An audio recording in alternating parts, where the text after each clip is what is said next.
முக்கிய செய்தியை பார்க்கலாம். இன்று நேற்றல்ல, முந்தைய ஆட்சி, அதற்கு முந்தைய ஆட்சிகள் என எல்லா காலகட்டங்களிலும் தமிழ்நாட்டு மக்கள் பல சதாப்தங்களாக கேள்விப்பட்டு மனம் வருந்தும் செய்தி என்னவென்றால், நெல் கொள்முதல் நிலையங்களில் மழையில் நனைந்து நெல் மூட்டைகள் வீணாவதுதான். மாற்றத்திற்கான ஆட்சி என சொல்லப்படும் இந்த ஆட்சியிலாவது இதற்கு தீர்வு கிடைக்குமா என 3 கோடிக்கும் அதிகமான விவசாயிகள் காத்திருக்கின்றனர். விவசாயிகளின் கோரிக்கைகள் என்ன என்பதை விளக்குகிறார் நமது செய்தியாளர் வனராஜ் சங்கர். வனராஜ் சங்கர், வணக்கம். விவரங்கள்.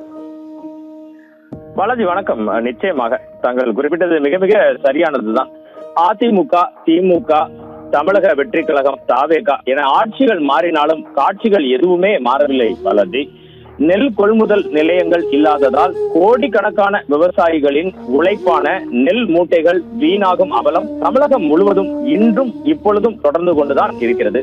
போர்க்கால நடவடிக்கை, அதுவும் இந்த சட்டமன்ற தொடரில் என தமிழகத்தின் அத்தனை விவசாயிகளும் கருத்து தெரிவித்துள்ளனர். சத்தியம் தொலைக்காட்சி மூலமாக தங்களது கோரிக்கைகளையும் முன்வைக்கின்றனர்.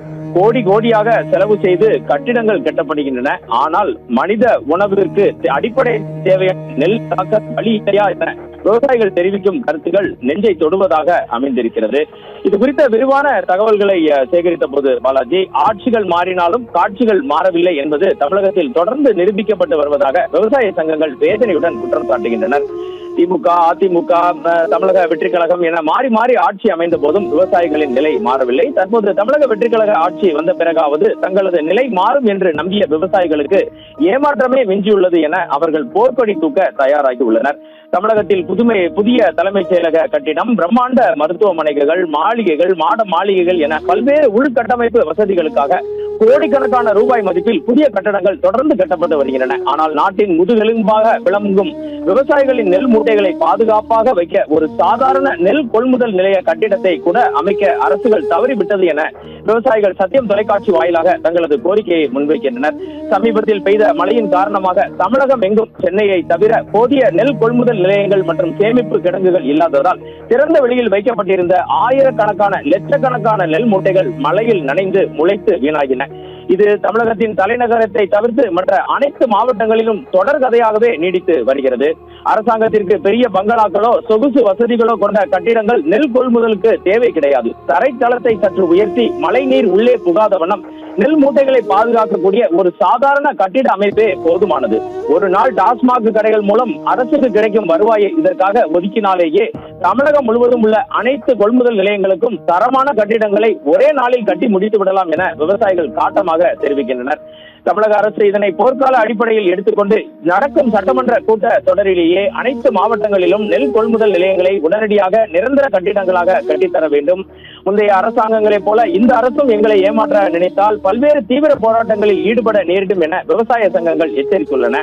இதுக்கெல்லாம் தவிர தற்போது இன்றும் நேற்றும் பார்த்தீர்கள் என்றால் தமிழகம் முழுவதும் முதலாவதாக விழுப்புரம் விக்கிரவாண்டி வாக்கூர் கிராம நேரடி கொள்முதல் நிலையம் 10 நாட்களாக மூடப்பட்டிருந்ததால் பகண்டை, ராதாபுரம், தொரவி ஆகிய பகுதி விவசாயிகள் கொண்டு வந்த நெல் முழுவதும் மழை நீரில் மூழ்கியது. திடீர் மழையினால் தார்பாயையும் மீறி புகுந்த நெல் மூட்டைகள் முற்றிலும் சேதமடைந்துள்ளன.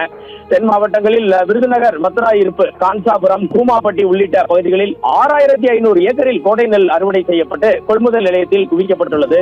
அதிகாரிகள் தாமதமாகவும் நடுநடுவே எடையை நிறுத்தியும் அலட்சியம் காட்டுவதால் வார கணக்கில் காத்திருக்கும் விவசாயிகளின் நெல் மணிகள் மழையில் நனைந்து வீணாகிவிட்டன.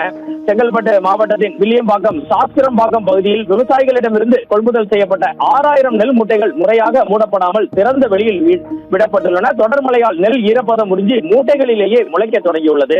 இதற்கெல்லாம் மேலாக பார்த்தீர்கள் என்றால் மதுரையில் நனைந்து சோழவந்தான் விவசாயிகள் கடும் வேதனை அடைந்துள்ளனர். மதுரை மாவட்டம் சோழவந்தான் அருகே கரட்டுப்பட்டி பகுதியில் செயல்படும் அரசு நேரடி நெல்முதல் நிலையத்தில் அதிகாரிகள் பராமரிப்பின்மையால் ஆயிரக்கணக்கான நெல் மூட்டைகள் வீணாகி வருகின்றன. அப்பகுதியைச் சேர்ந்த 200க்கும் மேற்பட்ட விவசாயிகளிடமிருந்து கடந்த 2 மாதங்களாக கொள்முதல் செய்யப்பட்ட மூட்டைகள் பாதுகாப்பான இடத்திற்கு மாற்றப்படாமலேயே திறந்த வெளி களத்திலேயே அடுக்கி வைக்கப்பட்டு தற்போது முளைக்க தொடங்கி நெல்மணிகள் அழுகி அரசுக்கு பெரும் இழப்பையும் விவசாயிகளுக்கு பெரும் இழப்பையும் ஏற்பட்டுள்ளது. இறுதியாக பார்த்தீர்கள் என்றால் தஞ்சாவூர் மாவட்டம், தமிழக வெற்றி கழகத்தின் வேளாண்மை துறை அமைச்சரின் தஞ்சாவூர் மாவட்டம் கும்பகோணம் பட்டீஸ்வரம் திறந்தவெளி சேமிப்பு கிடங்கில் பல மாதங்களாக தேக்கி வைக்கப்பட்டுள்ள 25,000 மெட்ரிக் டன் நெல்லில் தார்பாய் பற்றாக்குறையால் சுமார் 1.5 லட்சம் மூட்டைகள் வெயிலிலும் மழையிலும் காய்ந்து முளைத்து கருகி வீணாகி போயுள்ளது பாலாஜி. நேற்று இரவு இங்கு பெய்த 11 சென்டிமீட்டர் பலத்த மழையால் கிடங்கு முழுவதும் நீர் சூழ்ந்து மேலும் 50,000 மூட்டைகள் நனைந்து பாழாகியுள்ளன. இது குறித்து வேளாண்மைத்துறை அமைச்சர் வினோத்திடம் சத்தியம் தொலைக்காட்சி சார்பில் இன்று பேசிய போது, சென்னையில் இருந்து இன்று காலைதான் வந்துள்ளேன், நேரடியாக சென்று ஆய்வு செய்து உரிய நடவடிக்கை எடுக்கப்படும் என தெரிவித்தார். அரசு உடனடியாக நெல் மூட்டைகளை பாதுகாப்பான குடோன்களுக்கு மாற்ற வேண்டும் எனவும் நிரந்தர சேமிப்பு கிடங்குகளை அமைக்க வேண்டும் எனவும் தமிழக விவசாயிகள் அனைவரும் கண்ணீருடன் கோரிக்கை விடுத்து காத்திருக்கின்றனர்.